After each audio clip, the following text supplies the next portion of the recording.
they don't tell you this at the start. When the gang stalking begins, it's not just about surveillance or harassment. It's about your emotions, your mind, your peace. It's those little moments they hijack. Your heart races at a sudden knock, your stomach drops at a familiar car, your nervous system feels rewired to panic at ordinary things. But what if I told you there's a way to disconnect from those triggers, not by ignoring them, but by taking your power back, one breath at a time? Let me show you how. I remember the day it got really bad. A white van passed me, again. For a second I felt like I couldn't breathe, but then something inside me changed. I whispered to myself, that's a van, but how I feel about it, that's mine. That was the first day I separated the trigger from the reaction, and that changed everything. But that power, it's quiet. It doesn't scream or fight back. It simply stops giving them what they want. You start walking past the fears that once held you captive. You stop looking over your shoulder, not out of naivety, but because you've decided, I won't live like a prisoner in my own mind. And that mindset, it grows. The emotional leash they had on you, it starts to fray. Here's the layer most miss. You have to grieve the life you lost. Yes, grieve it. Gang stalking steals your safety and your sense of normal. It reprograms your world even when no one's following you.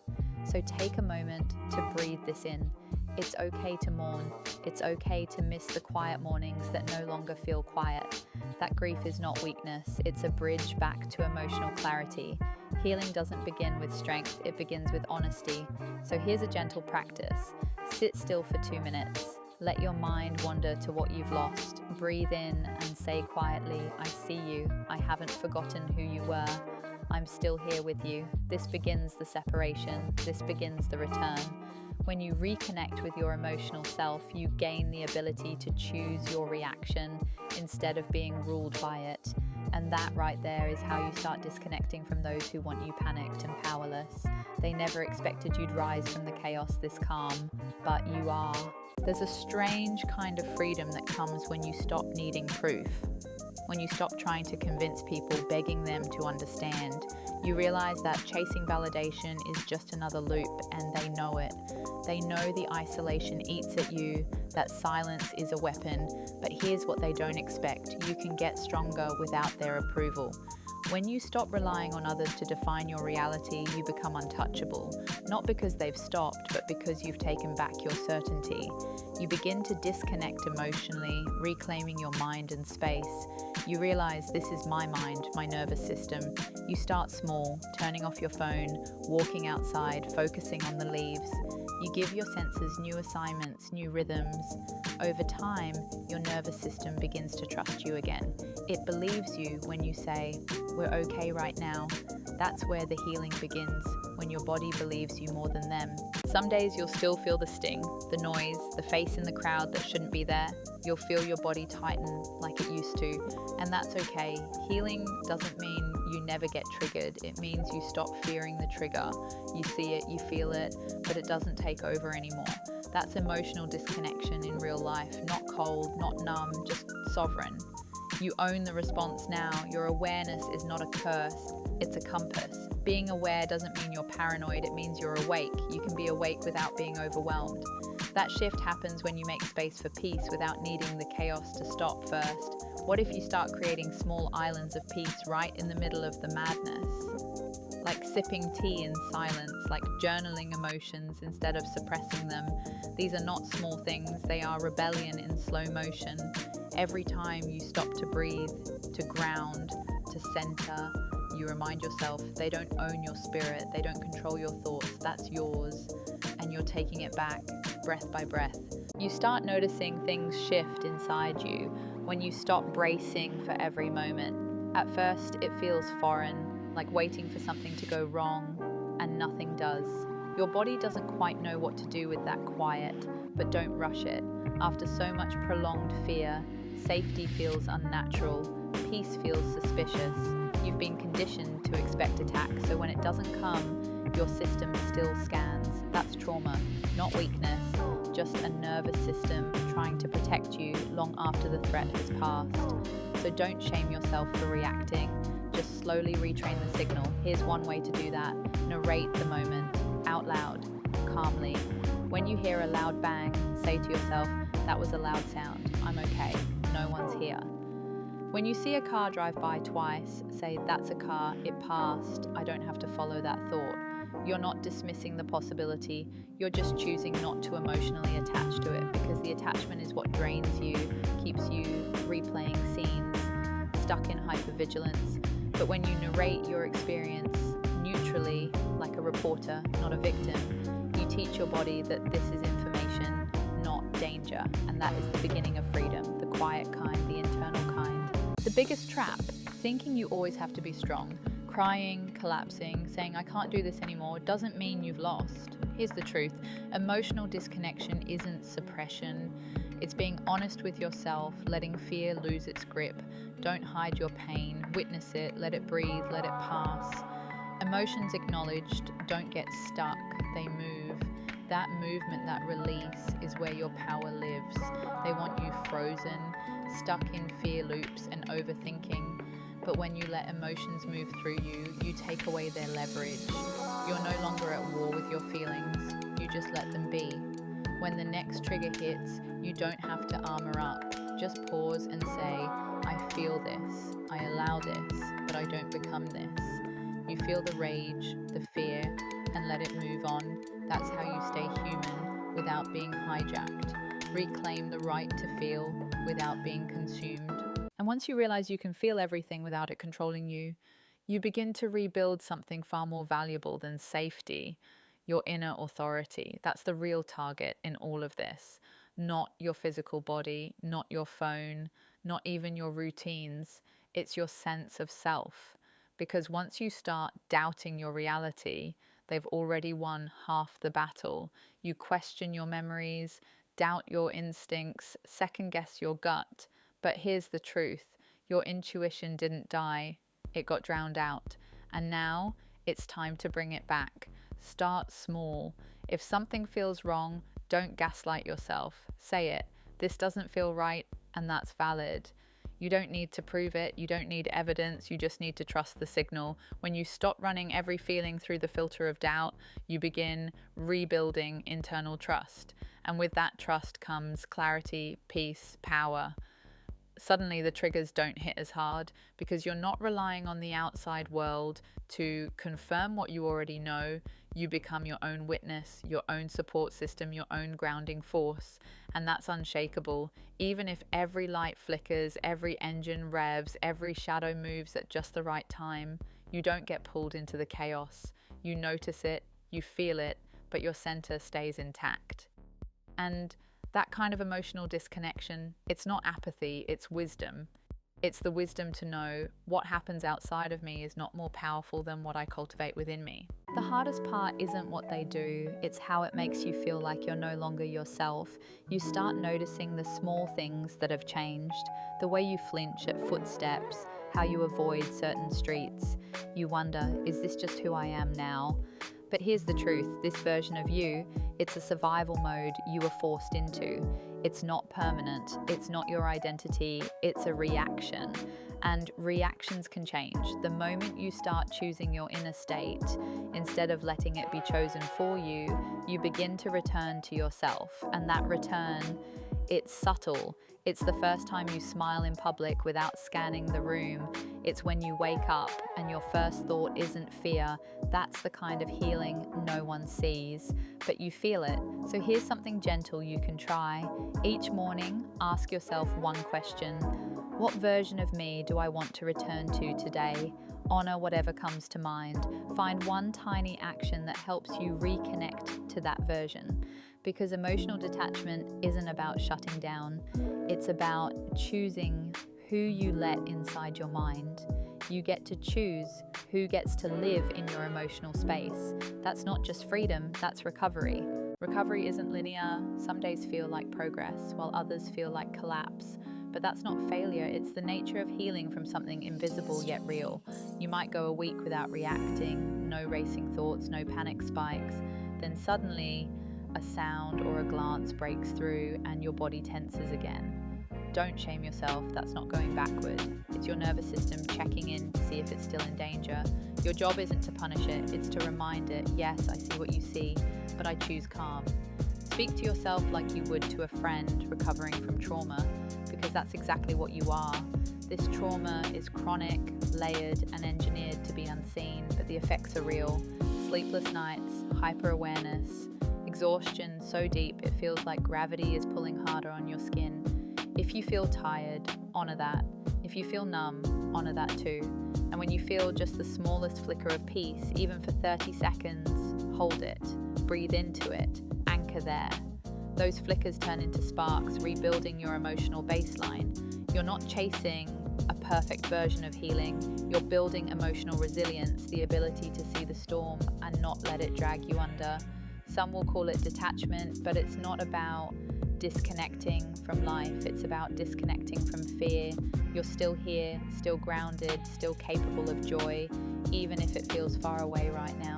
Every time you choose stillness over panic, peace over reactivity, awareness over obsession, you're getting stronger than they ever expected you to be. The more you practice emotional detachment, the more you realize something subtle but powerful. They start to feel smaller, not physically, not in numbers, but in your mind. The space they used to occupy, your thoughts, your feelings, your routines, starts shrinking because the energy you used to spend watching, scanning, decoding, you're now spending on yourself. That shift, it's quiet, but it's real, and it changes everything. Instead of asking, what are they going to do today? You start asking, what do I need today? A walk, a moment of silence, laughter. You start making choices they don't influence. And even if they're still outside, they're not inside you anymore. That's the real detachment. Not pretending it's gone, but refusing to let it control your internal world. The more present you become with your own needs, the less noise they make in your mind. Yes, they might still circle, still make sounds, still appear in strange, perfectly timed ways, but your emotional signal, it stays level because you're not feeding them anymore. No energy, no reaction, no fear. You're conserving your power, redirecting it inward. That's how you rebuild, not through force, but through reclaiming attention. Where your attention goes, your nervous system follows. And if your attention is on your breath, your peace, your next decision, then they become background noise, not your focus. You can't always control what happens around you, but you can take back the volume knob, turn them down, turn you up. The moment I stop giving them my focus, something strange happens. Life starts returning, not in big dramatic ways, but in fragments. I find myself listening to music again, not to drown out noise, but because it feels good. I laugh at something online, and for a split second I forget they exist. That's not denial, that's healing. Healing doesn't erase what happened, it makes space for more than pain. That space is how I start reclaiming my identity. Gangstalking isn't just about what they do to me, it's about what they take from me. Every time I do something small that isn't a response to them, I'm not just living, I'm resisting. When I write, cook, text a friend, or laugh at a video, I'm taking my narrative back. And they hate that because their system thrives on reaction. When I start living without them at the center of my thoughts, I become unpredictable. Slowly, without saying a word, I become free. Not because the system disappeared, but because I stopped being emotionally handcuffed to it. I still see it, I still know, but now I choose me first. Sometimes disconnection isn't about strength, it's about permission. Permission to rest, permission to stop tracking, permission to not care, just for a little while. Constant awareness is exhausting. You've been on high alert for too long. Even soldiers come home, even guards put their weapons down. So why not you? You weren't meant to live in surveillance mode 24/7. They want you stuck there, wrapped in their presence. But when you give yourself permission to be human again, to nap, to laugh, to zone out, you start disconnecting from their narrative. Because they're no longer the lead character in your life, you are. It takes courage to say, today I'm not participating in the paranoia, today I rest. Even if the van's outside, even if the noises are coordinated, you decide what to respond to. That's the part they can't reach, so your agency. The more you exercise that choice, the safer you feel within yourself. That's what emotional detachment looks like. Not avoidance, not denial, just sovereignty. Once you touch that state, you never forget what it feels like to finally exhale. Exhaling becomes an act of rebellion, not because I'm ignoring what's happening, but because I'm reclaiming how I respond to it. That deep breath tells my body, I am no longer a prisoner to this cycle. And that message matters more than I realize. My nervous system has memory. It remembers every flinch, every late night panic, every time I scanned the room for patterns no one else could see. But it also remembers safety, stillness, peace. The question is, what am I teaching it to believe in now? I don't have to force the fear out. I don't have to scream, I'm fine when I'm not. I just need to create new evidence. Moments where my body sees, nothing happened, I was okay, I didn't react, I'm still here. Those moments add up. Emotional detachment isn't about switching off, it's about retraining my internal system. The van doesn't always mean danger. The look doesn't always mean intent. Sometimes it's just background noise. And even if it is targeted, I'm learning to respond like it's not. That's not weakness, that's discipline. I'm not ignoring reality. I'm choosing my relationship with it. Over time, I'll notice something incredible. My peace becomes less fragile, less conditional. It doesn't break every time something happens. It stays with me, rooted in who I've become. And that version of me, they never expected I'd reach this far. They expected you to unravel, built the program on that expectation, push you hard enough, surround you long enough, break your sense of time, space, and self. And eventually, you'd collapse into silence or chaos. But here you are, not numb, not broken, just learning, evolving. Every day you don't spiral is a day their system fails. This isn't just psychological warfare, it's narrative warfare. They want to be the author of your story, define your character, make trauma your identity. But what happens when you rewrite the script? What happens when you say, I see what you're doing, but I refuse to become what you're trying to create? That's emotional sovereignty. It's when you feel the trigger hit, but you pause, breathe, wait. Instead of reacting from fear, you respond from awareness. Every time you do that, you weaken their hold. You're no longer the puppet, you're the observer, the author, the one pulling the strings. Even on your worst days, you carry this quiet truth. You are not the chaos around you. You are the one choosing how to move through it. No matter how coordinated they are, they cannot control a self-aware mind. They cannot touch a heart that refuses to close. You were never weak, you were simply overwhelmed. Now, you're becoming intentional, and that shift, that small, quiet, sacred shift, is how the healing truly begins. Healing doesn't mean the noise stops. It means the noise no longer decides who you are. You still hear the strange footsteps, notice the patterns, and feel that tightening in your chest when something feels off. But now, you don't collapse into it anymore. You witness it, acknowledge it, and decide how much space it gets. That's power. Emotional disconnection doesn't mean you're out of touch. It means you're no longer hostage to every sensation. You're allowed to observe without reacting, to notice without spiraling, to feel without sinking. Think of it like this. They're playing a song on loop, designed to stress you out and keep you frozen. But now, instead of dancing to it, you let it play in the background and you start writing your own melody. Maybe it's calm, maybe it's focused, maybe it's filled with silence, but whatever it is, it's yours. That's how you reclaim your rhythm. They don't know what to do with someone who won't flinch. You're no longer performing for their benefit. You've stopped feeding their loop. As that loop weakens, so does their presence in your mind. Your emotional world becomes sacred again. And for the first time in a long time, you remember what it feels like to live from the inside out instead of the outside in. You start noticing something subtle. The silence between the chaos is growing. It's not that they've stopped, it's that you stopped giving them your energy. That silence, it's not empty. It's you regaining command of your inner world. Every time you choose not to react, every time you meet the noise with neutrality, you're making micro adjustments to your nervous system.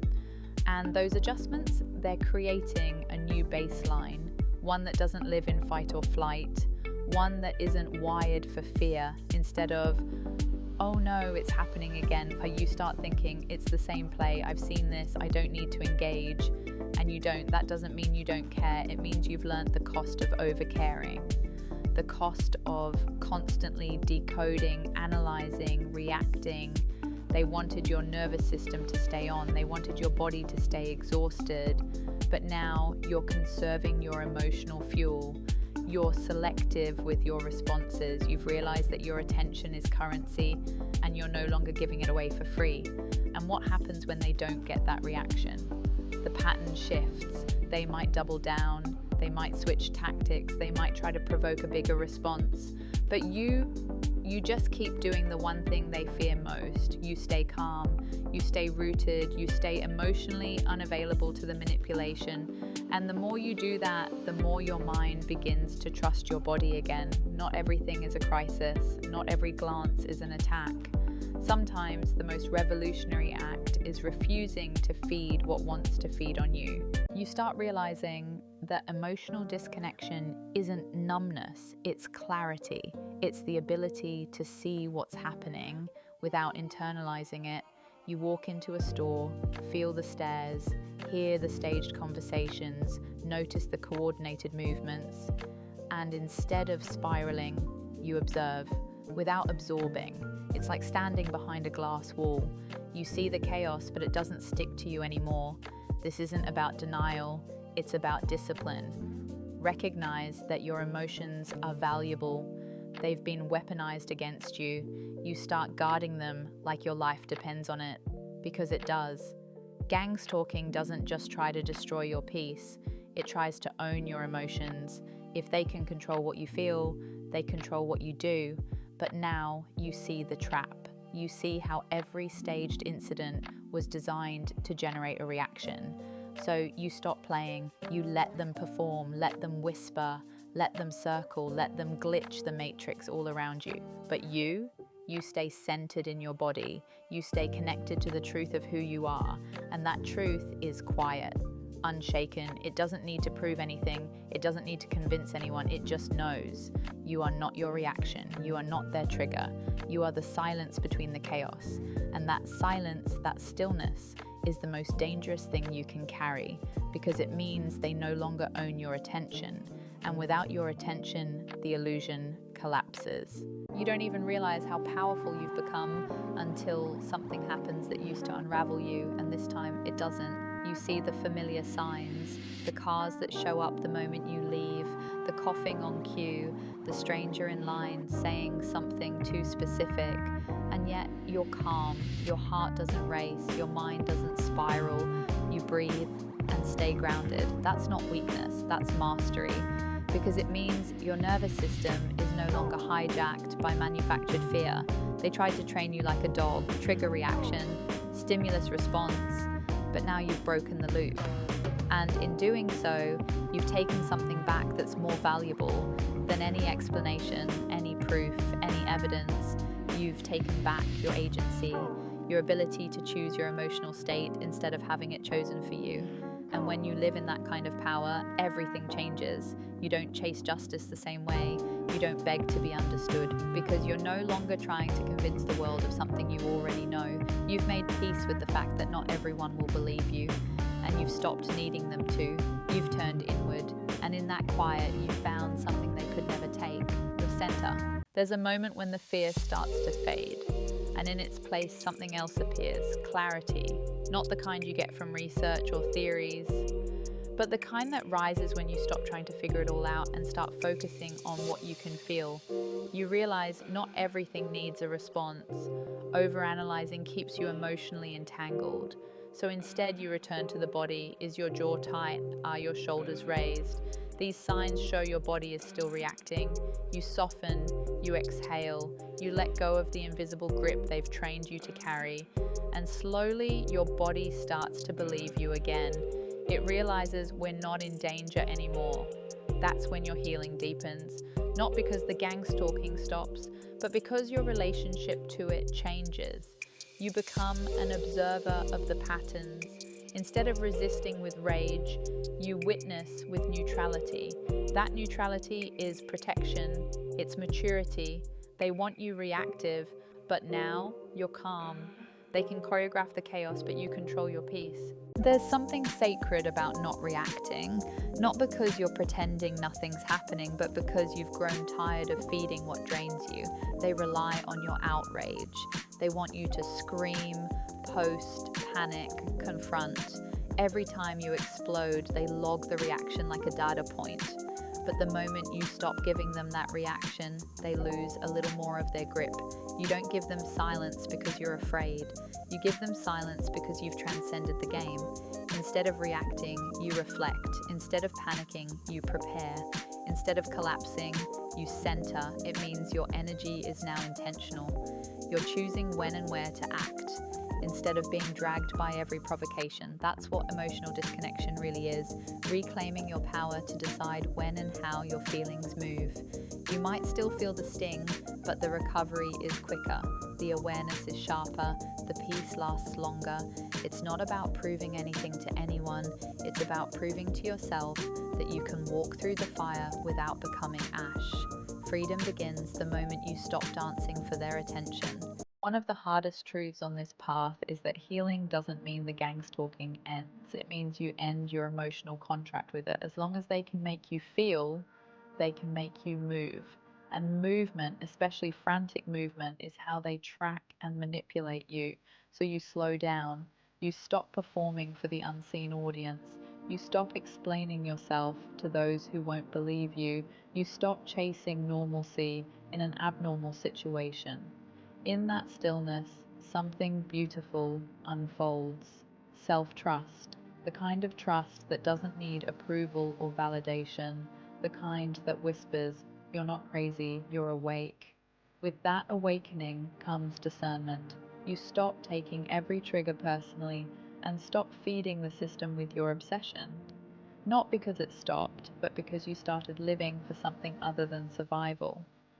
You find moments of joy that aren't followed by punishment. You laugh again, not out of hysteria, but out of truth. You realize this operation is built on emotional dependency. When you detach with clarity, you remove the fuel. You stop being the battery that powers their game. Instead of reacting, you walk right past it, not because you're blind, but because you're no longer owned by it. That's real disconnection, that's real peace, that's what they fear most. Sometimes the trigger isn't loud, it's subtle. A glance that lingers too long, a cough when you pass by, a flicker of light in the same place every night. At first, your body reacts before your mind does. Your heart races, your gut tightens, your brain screams, it's happening again. That's how deep the programming goes. But here's the shift. You don't fight the feeling, you witness it, you breathe into the discomfort instead of spiraling because of it. In that moment, just for a second, you pause the loop. You remind yourself this is a trigger, not a truth. Because the truth is you're safe right now, you're in control right now, you're not in the past, you're not in the future, you're here. And right here, right now, you choose how to respond. That choice is where your power lives, not in overpowering the system, not in defeating every tactic, but in your ability to feel something and not let it hijack your reality. That's emotional freedom. It starts with noticing the micro reactions, those tiny moments of panic that used to spiral into days. Now you just name them, acknowledge them, breathe through them, and move on. Not because it's easy, but because you've trained for this. You've built the muscle of observation. You're clear. And clarity is the most dangerous weapon you can wield in a world built on confusion. When you stop reacting, something strange happens. You start observing your thoughts, your impulses, your energy shifts. You notice how certain people drain you without a word. You feel the heaviness of environments before you enter.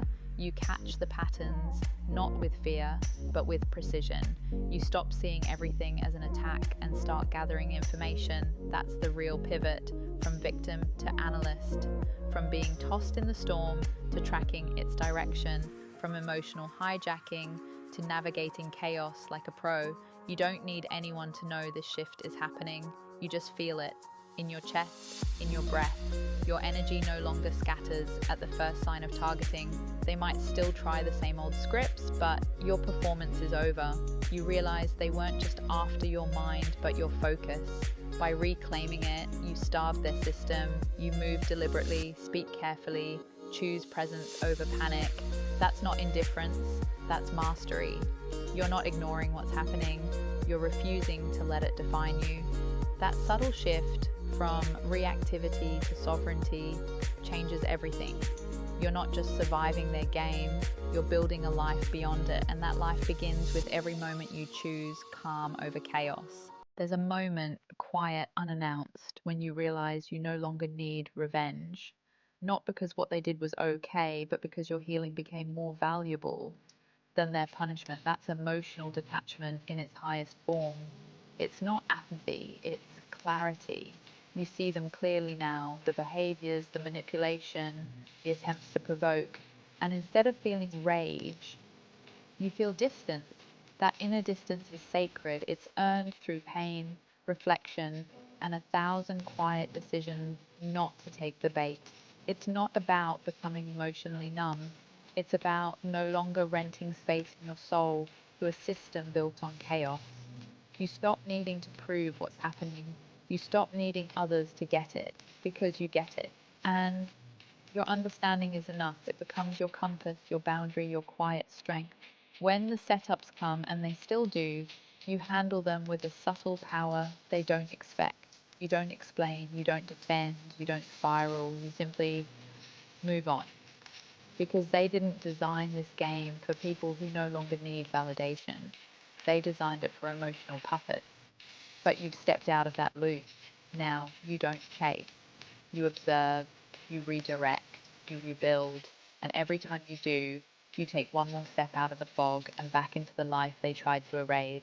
Some people will never see what you've survived. They'll never understand the invisible war you fought, the coded looks, the synchronized noises, the chaos designed to break your spirit, and that's okay. You don't need the world's permission to heal. You only need your own. When you stop needing others to believe you, you start believing in yourself again. You stop explaining your triggers and start mastering them. You stop waiting for justice and start creating peace. That's the real transformation. It happens in the quiet, in moments when you choose calm instead of confrontation. When you don't take the setup personally, that strength most people never develop. But you did. You learnt to think clearly while being gaslit daily. You became your own center amidst the chaos, and now you are the anchor. You are the still point in the storm. You remember who you are, even when the world pretends you don't exist. That clarity protects your mind and your future. Every day you choose peace, you prove they didn't win. You learn to stop explaining things to those who've never walked through fire barefoot. How do you describe the feeling of being watched but not seen, targeted yet invisible? Alive, yet constantly erased? You don't. Not to everyone. Some weren't meant to understand your path, they were meant to watch you rise anyway. And you're rising. Even if some days feel like crawling, that's part of the process. You're rebuilding your nervous system to stop reacting to every staged sound, every orchestrated coincidence. Training your body to trust again, not the world, but you. To trust that you will protect it, that you won't self-destruct with every trigger. Gangstalking doesn't just aim to intimidate, it aims to reprogram. When you take your emotional power back, you're doing more than surviving. You're rewriting the story they tried to hijack, line by line, boundary by boundary. And that story starts to feel different. Quieter, cleaner, more yours. Not because the tactics stopped, but because you did. You stopped responding with fear, stopped dancing to their rhythm. Every day you stay grounded, you remind them and yourself that you were never built to break. Detachment doesn't mean you stop feeling, it means you stop being owned by the feeling. You still notice the tension when a car slows down outside your house. You still hear the knocks, the coughing, the footsteps behind you. But you don't crumble, you don't spiral, you observe. That's the shift. Because emotions used to lead you, and now you lead them. You become the one in charge of the narrative. Not the chaos, not the handlers, not the program. And you don't owe anyone an emotional reaction. You don't owe strangers access to your peace. You don't owe shadows the light you fought to reclaim. You don't have to prove your strength by staying in survival mode. You can step into something softer now, something quieter, but no less powerful. You can start creating a space where peace isn't just the absence of attacks, but the presence of intention. There's a strange kind of freedom in realizing you don't need to win every battle. You don't have to respond to every glare or setup. Just notice it and let it pass, like a cloud across the sky. No attachment, no reaction, because you've seen the pattern too many times. Now you know the game. These triggers are just recycled loops, bait meant to pull you back into old emotional cycles. But now you're aware. Awareness is the doorway to detachment. Not coldness, not apathy, but sovereignty. You no longer need to explain yourself to unseen eyes. You exist beyond the program now. With clarity comes a quiet power. You begin choosing what deserves your energy. Most of the noise dissolves the moment you stop feeding it. Emotional disconnection is not a wall, it's a filter. It allows in only what aligns with your peace. That's emotional mastery. That's how you reclaim your inner world. The truth is, emotional freedom isn't loud. It doesn't look like revenge or shout from rooftops, "I've won." It simply exists, calm, steady, unmoved. And that's what confuses them the most. When their tactics lose the ability to shake you, when your nervous system stays quiet, even when the script gets loud, you become unreadable, unpredictable, unshakable. Because gang stalking doesn't just target your physical movements, it targets your emotional blueprint. It wants to know how to make you flinch, what sounds make you jump. But when those buttons stop working, you stop being programmable. You become a mystery they can't decode. And that's where your power multiplies. You're not reacting out of fear, you're responding from clarity. You decide what enters your inner world, what stories get told in your mind. No more auto responses, no more emotional puppeteering. You've built something stronger than resistance. Neutrality. Not numbness, not detachment from life, but detachment from manipulation. And that subtle shift, that's how you win. That's how you quietly reclaim the territory they thought they owned. And one day you'll look around and realize the triggers still exist, the noise still tries, the actors still move, but you're not in it anymore. You're observing from a different level, a level where you don't need to be believed because you believe yourself, where you don't need the system to stop because it's already lost access to your inner life. You stopped playing the role, stopped feeding the loop. That's the true escape. Not running, not hiding, but becoming so whole, so grounded that nothing outside of you can dictate your state of being. This is what they were afraid of all along. Not your silence, not your outburst, but your evolution. Because a target who can't be emotionally manipulated is a target who can't be controlled. So here you are now, not broken, not defeated, but different, calmer, wiser, free in ways you couldn't even imagine at the beginning. And maybe the game will keep playing, but you've walked off the field, you've reclaimed your mind, your body, your reactions, yourself. And in that silence, in that sacred, unshakable stillness, you've done what they said was impossible. You found peace right in the middle of the program. If this resonated with you, you're not alone. Drop a comment and let others know how you're healing. Your story could be the lifeline someone else needs. Subscribe for more real talk, raw truth, and strategies to take your power back. And most importantly, keep going.